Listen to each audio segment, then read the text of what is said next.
ఓం అస్మద్గురుభ్యో నమః. జయ శ్రీమన్నారాయణ. మనం 108 దివ్యదేశాల గురించి చెప్పుకుంటున్నాం కదండి. స్వామివారి ఆశ్రమమైన చిన్నజీర స్వామివారి ఆశ్రమం ముచ్చింతల్లో ఉన్న స్టాచ్యూ ఆఫ్ ఈక్వాలిటీలో ఉన్న 108 దివ్యదేశాల గురించి చెప్పుకుంటున్నాం. అందులో ఇప్పుడు 28వ దివ్యదేశం, అది కూడా చాగమండపంలో ఉంటుంది. చాగమండపంలో ఇది 2వ దివ్యదేశం అన్నమాట. ఆ చాగమండపంలో ఉండే 2వ దివ్యదేశం అయిన కపిస్థలం 28వ దివ్యదేశం. మామూలుగా టోటల్గా చూస్తే 28వ దివ్యదేశం. ఈ దివ్యదేశం యొక్క గొప్పతనం తెలుసుకుందాం. కపిస్థలం, కపి అంటే ఏంటండి? కపి అంటే కోతి అని కదా అర్థం. ఇక్కడ కపిస్థలం అని ఎలా పేరు వచ్చిందంటే, ఇక్కడ హనుమంతుల వారు శ్రీరాముడి గురించి తపస్సు చేసి శ్రీరాముడి అనుగ్రహం పొందారు అని ఇక్కడ కపిస్థలం అని పేరు వచ్చింది. ఇది కాకుండా చాలా ఇంకొక ఇంపార్టెంట్ హిస్టారిక్ స్టోరీ కూడా ఉంది. అదేంటనేది తెలుసుకుందాం. మనకు తెలుసు కదా, గజేంద్ర మోక్షం గురించి మనం అందరం విన్నదే. గజేంద్రుడికి స్వామివారు ఎంతో నాలెడ్జ్ను ప్రసాదించారు ఈ క్షేత్రంలో. మనకి ఎలాగంటే ఆ స్టోరీ మనకు తెలిసిందే. ఇంద్రజుమ్నుడు అనే మహారాజు ఉండేవాడు. వాని యొక్క యుగో వల్ల వాటి వల్ల ఆయన ఒక శాపానికి గురయ్యాడు. ఆ శపించింది మన అగస్త్య మహాముని శాపం వల్ల ఆయన ఒక ఏనుగుగా జన్మించడం జరిగింది. ఆయన ఏనుగుగా జన్మించి ఆయన ఏనుగు ఎందుకంటే మధం అంటారు కదండి, అది దానికి రిప్రజెంటేషన్ అన్నట్టుగా చెప్తూ ఉంటారు. కాబట్టి నీకు ఇంత మదం అహంకారం ఉన్నాయి కాబట్టి నువ్వు ఒక ఏనుగుగా జన్మించు అని చెప్పి అగస్త్య మహాముని అనటం వల్ల ఆ విధంగా జన్మించడం జరిగింది. అదేవిధంగా ఇంకొక గంధర్వుడు ఒక మొసలిగా జన్మించడం జరిగింది. హాహు అనే పేరుతోటి గంధర్వుడు కూడా మొసలిగా జన్మించడం జరిగింది.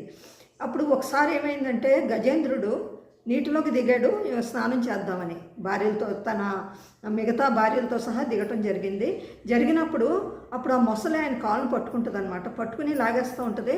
ఆయన ఎన్నాళ్ళో యుద్ధం చేశాడు ఆ మొసలితోటి. అయినా సరే అతని బలం సరిపోవట్లేదు. ఇంతవరకు ఆయన గర్వంతో ఉంటాడు, నన్ను మించిన వాళ్ళు ఎవరూ లేరనే గర్వంతో, అహంభావంతో, మదంతో ఉండేవాడు. ఆ మొసలికి ఎంత లాగుతున్నా, ఎంత ఫైట్ చేస్తున్నా ఆ మొసలితోటి ఆయన ఏమి చేయలేకపోతున్నాడు. ఆయనలో శక్తి నశించిపోతుంది అనమాట. అంతకంతకే శక్తి నశించిపోతుంది. అప్పుడు అతను రియలైజ్ అయింది ఏంటంటే, నేను ఏదో చాలా బలవంతుడు అనుకున్నాను, నాకు ఏ బలం లేదు, స్వామి నువ్వే వచ్చి కాపాడు అని విష్ణుమూర్తిని ఎంతో ప్రాధేయపడతాడు. శరణాగతి చేస్తాడు. శరణాగతి చేసేసరికి అప్పుడు విష్ణుమూర్తి వచ్చి అటు గజేంద్రుని రక్షిస్తాడు.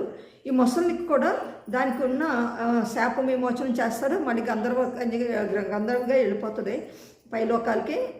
అదేవిధంగా గజేంద్రుడికి కూడా మోక్షాన్ని ప్రసాదించాడు. ఏ విధంగా అంటే, ఆయన ఒరిజినల్ ఫామ్ ఆయనకి వచ్చేటట్టు చేశాడు. అప్పుడు గజేంద్రుడు ప్రార్థిస్తాడనమాట, నా అంత అహంభావులు మదంతో ఉన్నవాళ్ళు చాలామంది ఉంటారు ఈ లోకంలో.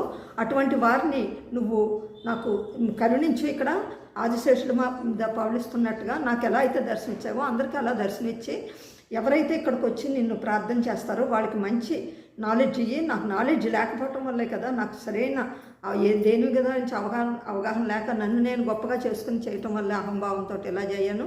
ఎవరు కూడా అహంభావంతో ఉండకూడదు, మదమాశ్చర్యాలతో ఉండకూడదు అని తెలుసుకుని ఎవరైతే ఇక్కడ వచ్చి ప్రార్థన చేస్తారో వారందరినీ నువ్వు మంచి కవులుగా తయారు చేయు అని గంధర్వుడు మన గజేంద్రుడు ప్రార్థించడం జరిగింది. అందుకే ఇక్కడ స్వామి ఆ రకంగా వేయించేయటం జరిగింది. అదే ఈ స్థలం యొక్క గొప్పతనం. గజేంద్ర మోక్షం జరిగింది ఈ స్థలంలోనే.